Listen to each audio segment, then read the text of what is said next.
Hello everyone, मैं शुभा शर्मा स्वागत करती हूँ आप सभी लोगों का आपके अपने चैनल जीएस बाय शुभा में। तो कैसे आप सभी लोग? मैं आशा करती हूँ आप सब लोग बहुत अच्छे होंगे, एकदम स्वस्थ होंगे। तो चलिए अब आज की जो हमारी हिस्ट्री की क्लास है हम उस पर आते हैं। जैसे कि आप लोगों को पता ही है, हिस्ट्री के अंदर हम क्या पढ़ रहे हैं, एंशियन हिस्ट्री यानी कि प्राचीन भारत के बारे में पढ़ रहे हैं। तो उसके अंदर भी हम क्या पढ़ रहे थे, उसके अंदर पढ़ रहे थे कि जो लेखक हैं, कुछ जो विदेशी लेखक हैं या जो विदेशी यात्री थे जो भारत आए थे, तो उन्होंने अपनी पुस्तकों में, अपनी किताबों में भारत के बारे में जो वर्णन किया था तो वो क्या है, और जो एग्ज़ाम में जो इम्पोर्टेंट है, एग्ज़ाम पॉइंट ऑफ व्यू के हिसाब से जो एग्ज़ाम में जहाँ से चीज़ें पूछ ली जाती हैं हम उनके बारे में पढ़ रहे थे। तो लास्ट क्लास में हमने चीनी लेखक के बारे में पढ़ा था, मतलब लगभग 4 जो चीनी लेखक थे या चीनी यात्री थे जो भारत देश में आए थे और उन्होंने जो भारत का बारे में बताया, उसका विवरण जो किया था अपनी किताबों में, वो किस प्रकार से किया वो हमने जान लिया था। तो आज हम क्या पढ़ेंगे? आज हम पढ़ेंगे यूनानी और रोमन जो लेखक थे उनके बारे में पढ़ेंगे। ठीक है, चलिए तो हेडिंग डाल लेते हैं, यूनानी रोमन लेखक। यूनानी रोमन लेखक। तो सबसे पहले कौन से लेखक के बारे में हम पढ़ेंगे?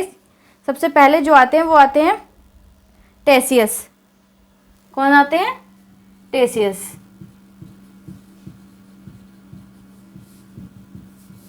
तो यह ईरान का राजवैद था। तो ये जो टेसियस था यह है ईरान का राजवैद था। टेसियस कौन था? टेसियस था ईरान का राजवैद। ठीक है, आगे है भारत के संबंध में इसका विवरण। भारत के संबंध में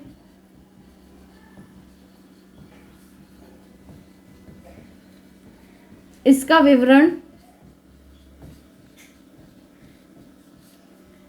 भारत के संबंध में इसका विवरण आश्चर्यजनक कहानियों से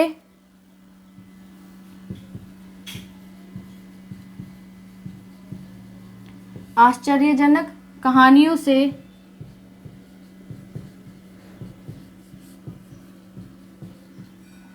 आश्चर्यजनक कहानियों से परिपूर्ण होने के कारण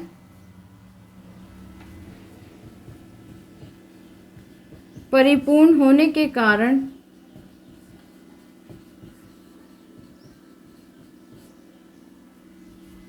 परिपूर्ण होने के कारण अविश्वसनीय है।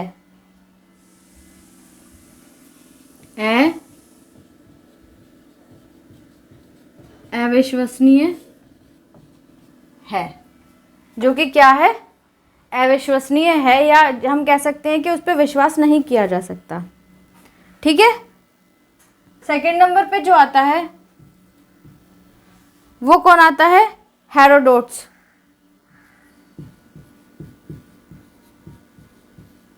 कौन आता है सेकंड नंबर पर? हेरोडोट्स। अब जो हेरोडोट्स है उसके बारे में क्या बताया गया है? इसे इतिहास का पिता कहा जाता है। इसे इतिहास का पिता या फादर ऑफ हिस्ट्री कहा जाता है। किसको? हेरोडोट्स को।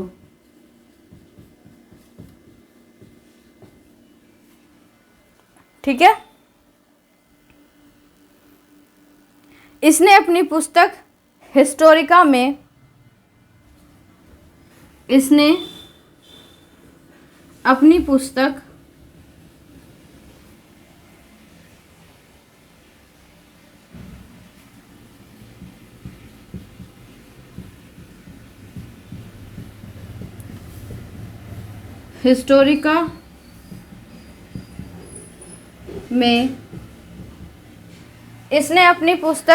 हिस्टोरिका में 5वीं शताब्दी ईसा पूर्व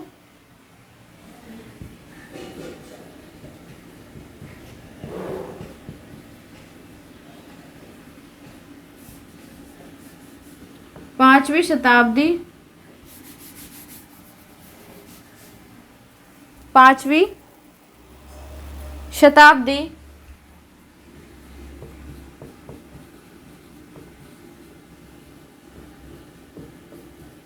ईसा पूर्व,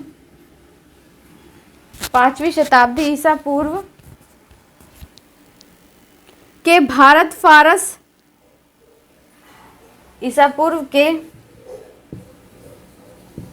भारत फारस यानी कि ईरान, भारत फारस के संबंध का विवरण किया है, के संबंध का विवरण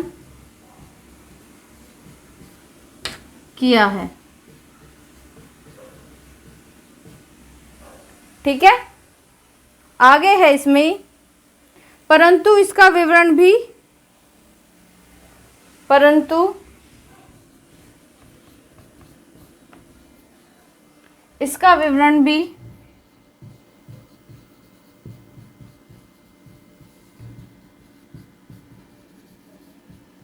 इसका विवरण भी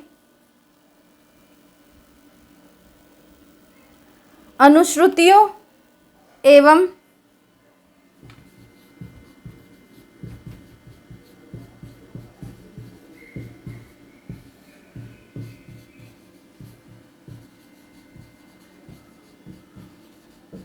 अफवाहों पर आधारित है।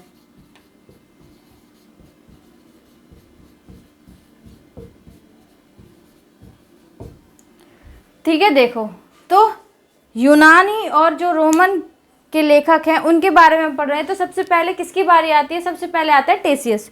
अब जो ये टेसियस है, इसने भारत के बारे में क्या लिखा, तो जो बस एग्जाम में केवल जो पूछा जाता है केवल हम उसकी बात करेंगे, उससे एक्स्ट्रा हम कुछ नहीं जानेंगे। तो सबसे पहले इसमें कहा गया है कि यह ईरान का राजवैद्य था। अब जो ये टेसियस था वो ईरान का राजवैद्य था। कौन था? ईरान का राजवैद्य। भारत के संबंध में इसका विवरण आश्चर्यजनक कहानियों से परिपूर्ण होने के कारण अविश्वसनीय है। मतलब भारत के बारे में इसने जो विवरण किया था वो क्या है, कुछ आश्चर्यजनक कुछ कहानियां लिखी उसने भारत के बारे में, जिसपे क्या है विश्वास नहीं किया जा सकता, या हम कह सकते हैं कि वो अविश्वसनीय है। फिर बारी आती है हेरोडोटस की। अब जो ये हेरोडोटस है इसको इतिहास का पिता यानी कि फादर ऑफ हिस्ट्री कहा जाता है, या फादर ऑफ हिस्ट्री के नाम से भी हम इनको जानते हैं। तो एग्जाम में ये भी पूछ लिया जाता है कि फादर ऑफ हिस्ट्री किसको कहा जाता है। तो इसको क्या है, जो हेरोडोटस है इसे इतिहास का पिता कहा जाता है। इसने अपनी पुस्तक हिस्टोरिका में, अब इसने अपनी एक किताब लिखी थी, एक पुस्तक लिखी थी जिसका नाम क्या है, हिस्टोरिका, जो कि पूछा जाता है बहुत बार। उसमें 5वीं शताब्दी ईसा पूर्व के भारत फारस के संबंध का विवरण किया है। अब इसने अपनी किताब में जो 5वीं शताब्दी ईसा पूर्व भारत और फारस, या जो प्रेजेंट में ईरान है, उनके जो संबंध थे आपस में, उनके बारे में उसने विवरण किया था।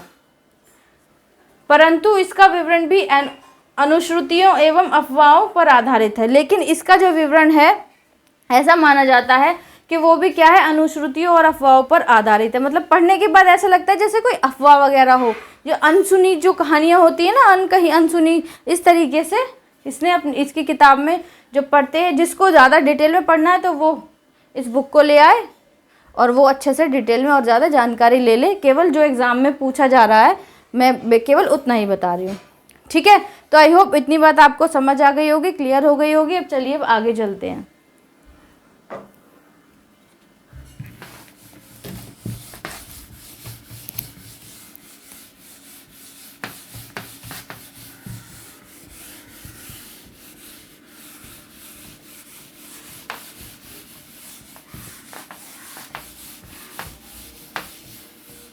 नंबर 3 पे कौन आता है?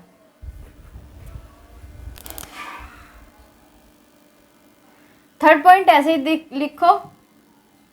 अब इसमें है थर्ड पॉइंट में, सिकंदर के साथ आने वाले लेखकों में, सिकंदर के बारे में हम आगे पढ़ेंगे, के साथ कुछ लेखक आए थे, आने वाले लेखकों में, अब जो सिकंदर के साथ जो लेखक आए थे, जो राइटर्स आए थे, उनका सीधा सीधा नाम पूछा जाता है तो वो कौन से थे? निर्याकस,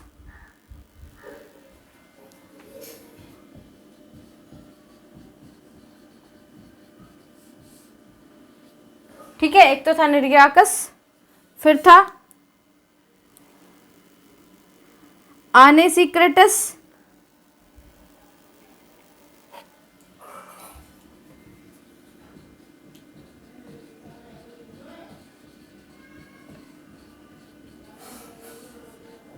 तथा निर्याकस, आनेसिक्रेटस तथा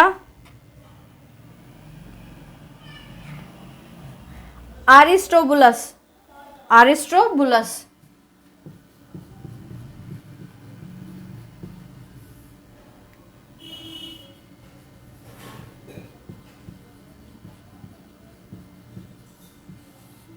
कौन था? आरिस्टोबुलस। के विवरण अधिक, के विवरण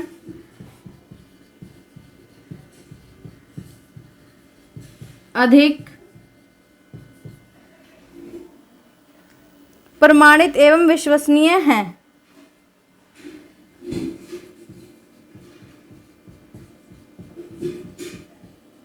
एवं विश्वसनीय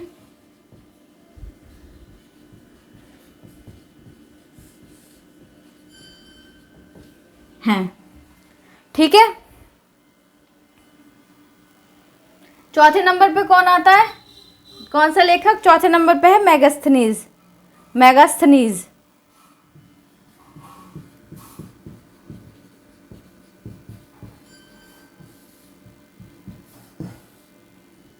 अब मेगास्थनीज से हमको क्या जानकारी मिलती है? यह सेल्यूकस निकेटर का राजदूत था। यह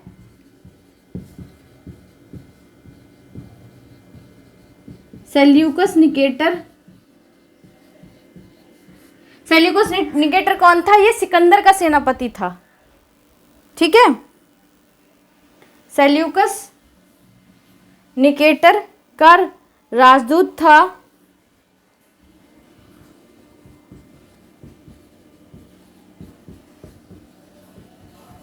कौन था ये? सेल्यूकस निकेटर का राजदूत था। सेल्यूकस कौन था? वो सिकंदर का सेनापति था। किसका सेनापति? सिकंदर का सेनापति था सेल्यूकस, ठीक है। जो चंद्रगुप्त मौर्य के राज दरबार में आया था। अब जो ये मेगास्थनीज, सेल्यूकस निकेटर कौन था? सेल्यूकस निकेटर का राजदूत था कौन? मेगास्थनीज, जो कि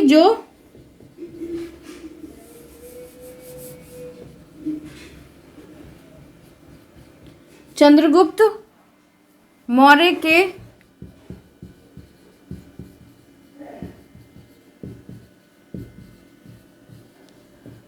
राज दरबार में आया था।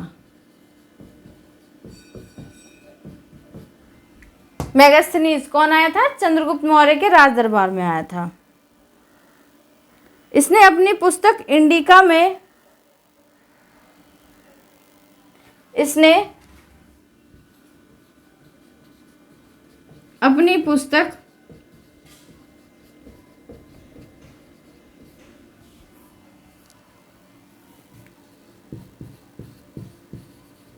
इंडिका में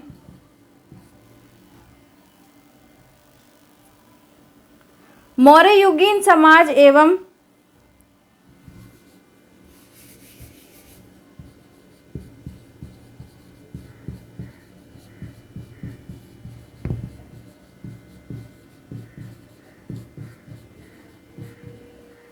मौर्ययुगीन समाज एवं संस्कृति के विषय में लिखा।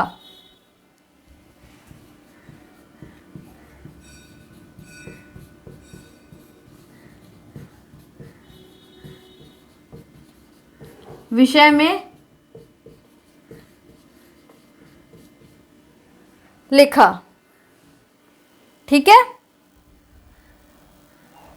पहले इन दो के बारे में देख लो, फिर आगे देखेंगे पांचवे के बारे में। तो थर्ड नंबर के जो कौन आते हैं, लेखक आते हैं, उनके बारे में केवल जो पूछा जा रहा है ना, बिल्कुल पॉइंट टू पॉइंट वो है। सिकंदर के साथ आने वाले कुछ लेखक, क्वेश्चन आ जाता है कि सिकंदर के साथ भारत जो कुछ लेखक आए थे, या इन लेखकों का नाम दे देगा, ये पूछ लेगा कि ये किसके साथ भारत आए थे। तो सिकंदर के साथ आने वाले लेखकों में नरियाकस, आनेसिक्रेटस तथा अरिस्टोबुलस के विवरण अधिक प्रमाणित एवं विश्वसनीय है। मतलब इन्होंने, जो ये लेखक हैं, इन्होंने जो भारत के बारे में अपनी किताबों में लिखा है तो वो ज़्यादा प्रमाणित है और ज़्यादा ही मतलब विश्वसनीय है, उन पर विश्वास भी किया जा सकता है, वो इस तरीके के विवरण है। अगला नंबर आता है मेगास्थनीज का। अभी मेगास्थनीज कौन था? मेगास्थनीज था सेल्यूकस निकेटर का राजदूत। अभी सेल्यूकस निकेटर कौन था? तो जो सेल्यूकस निकेटर था वो सिकंदर का सेनापति था। ठीक है, तो सेल्यूकस निकेटर का जो राजदूत था ये कौन था? मेगास्थनीज। जो कि मेगास्थनीज कब आया था? चंद्रगुप्त मौर्य के राज दरबार में आया था मेगास्थनीज।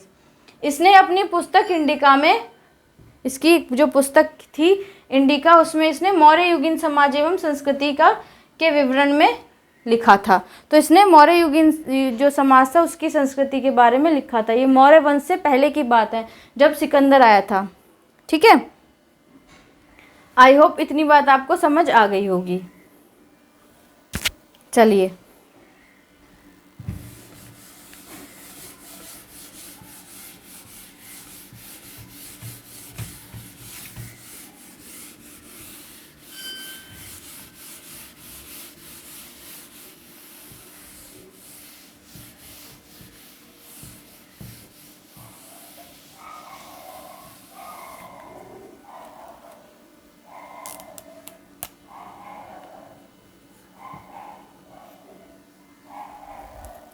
डायमेकस, अब बारी आती है डायमेकस की।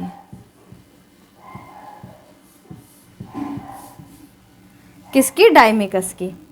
अब इसके बारे में क्या कहा जाता है? यह सीरियन नरेश, यह सीरियन नरेश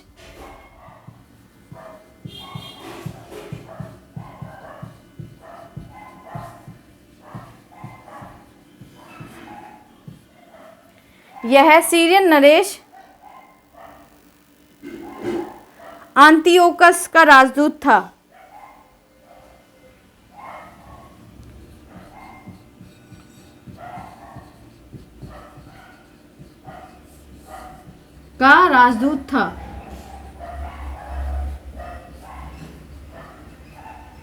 ठीक है, एक सीरिया का राजा था, उसका राजदूत था कौन? डायमेकस, जो बिंदुसार के राज दरबार में आया था।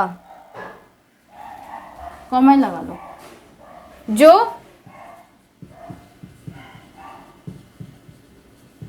बिंदुसार के राज दरबार में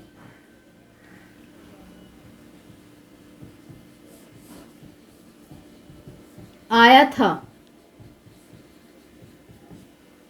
ठीक है, जो कि कब आया था? बिंदुसार के राज दरबार में आया था।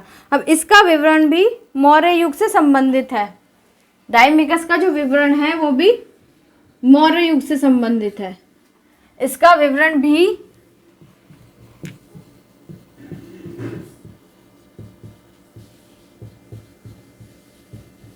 मौर्य युग से संबंधित है। ठीक है, अगले बात करते हैं। अब हमने पढ़ा डायमेकस के बारे में, अब किसके बारे में पढ़ेंगे? अब हम पढ़ेंगे डायोनिसियस के बारे में।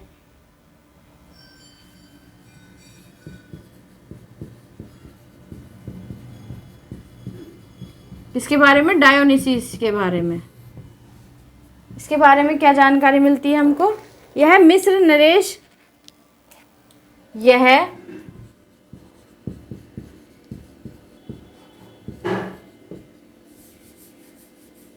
मिस्र नरेश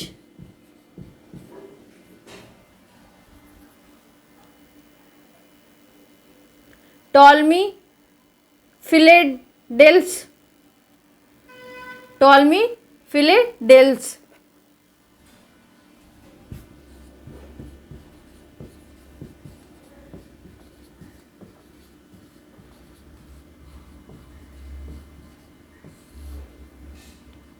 टॉलमी फिलेडेल्स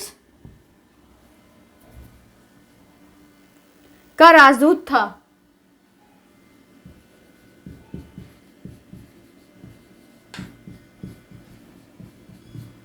टॉलमी फिलेडेल्स का राजदूत था जो अशोक के दरबार में आया था। जो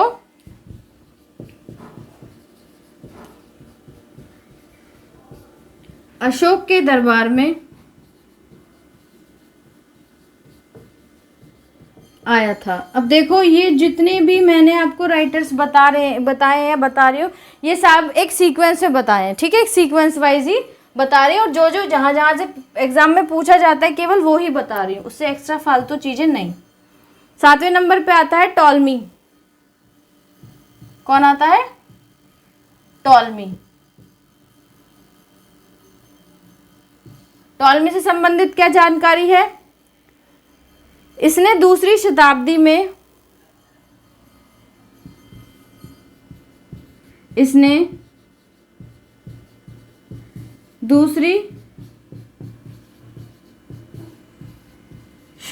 में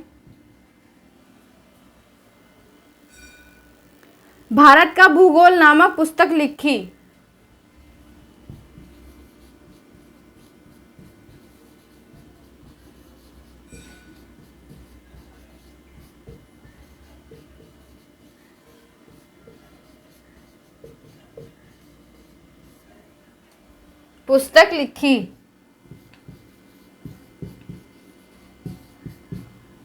ठीक है,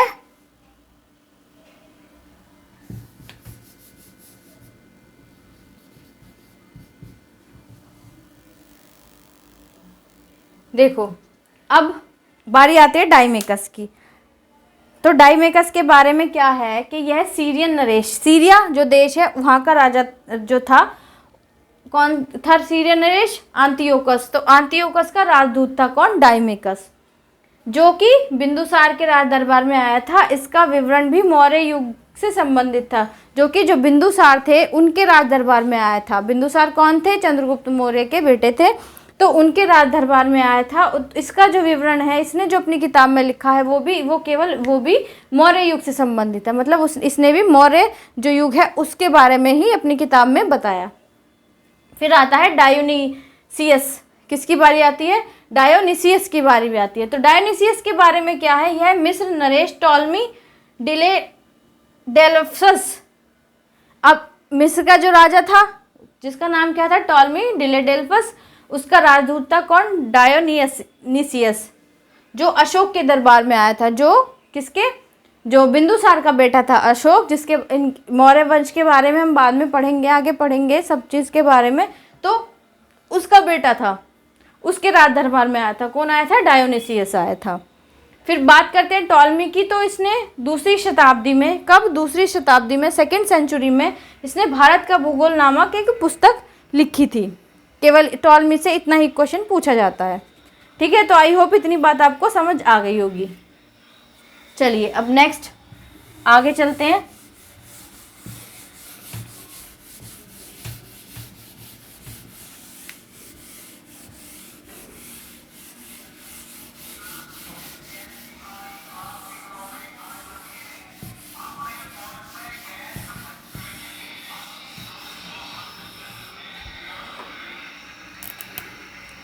अब 8वें नंबर पे कौन सा लेखक आता है?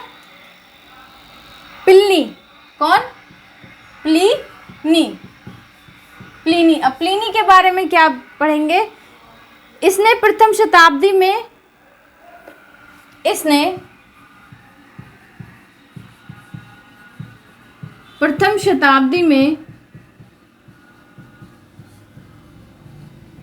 प्लिनी ने प्रथम शताब्दी में नेचुरल हिस्ट्री नामक पुस्तक लिखी।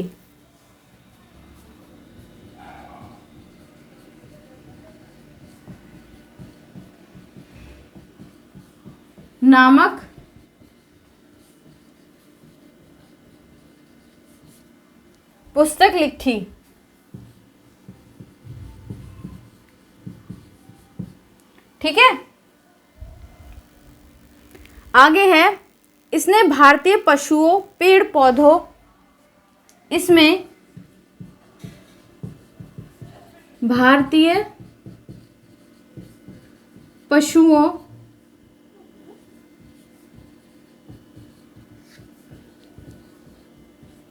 पेड़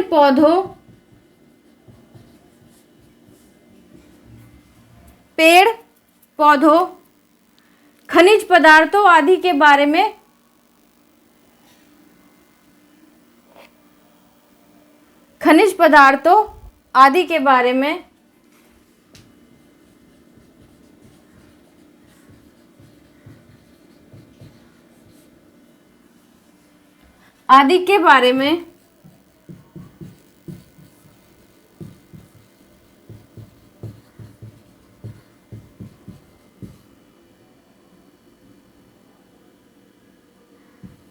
विवरण मिलता है।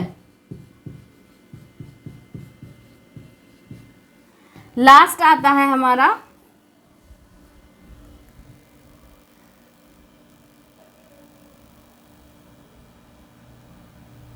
पेरिप्लस ऑफ द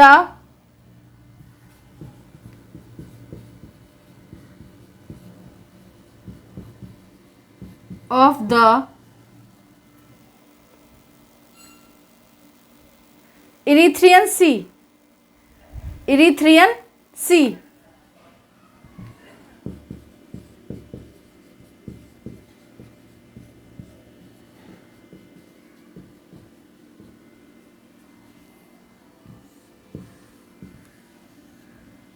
ठीक है,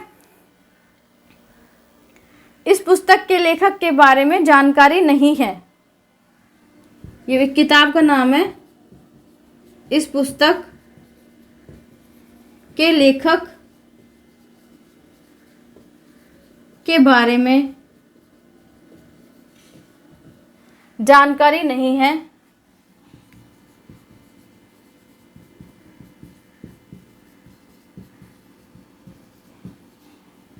इस पुस्तक के लेखक के बारे में जानकारी नहीं है। यह लेखक करीब 80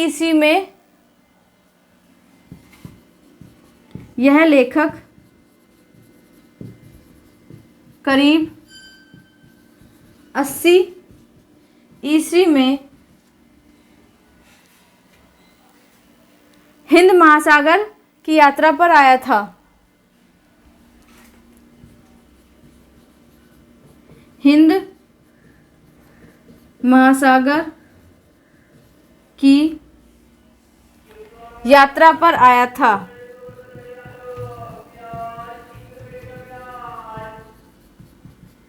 ठीक है, इसने उस समय के भारत के बंदरगाहों तथा इसने उस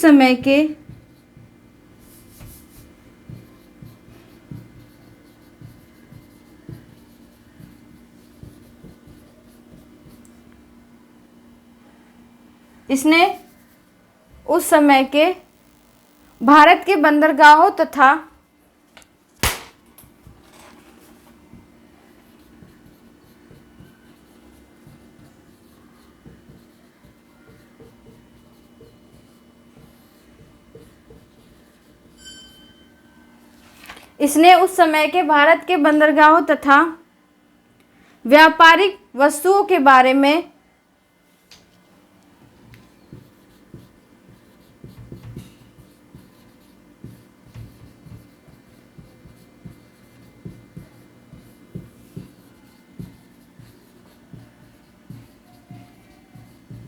जानकारी दी।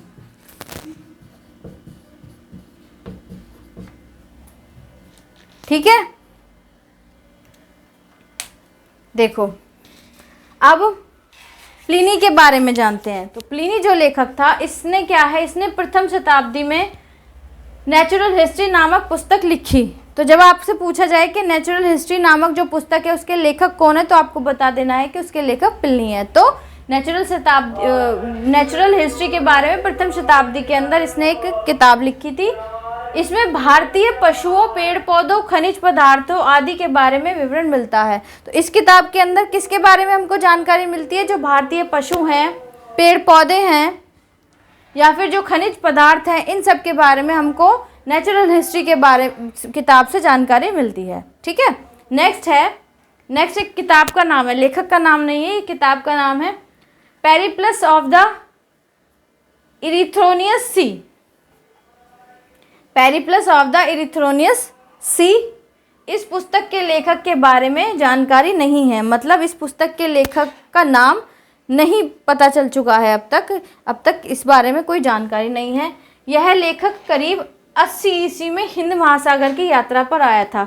ये जो लेखक था ये करीब 80, ऐसा माना जाता है कि 80 ईस्वी में ये हिंद महासागर की यात्रा पर आया था। इसने उस समय के भारत के बंदरगाहों तथा व्यापारिक वस्तुओं के बारे में जानकारी दी।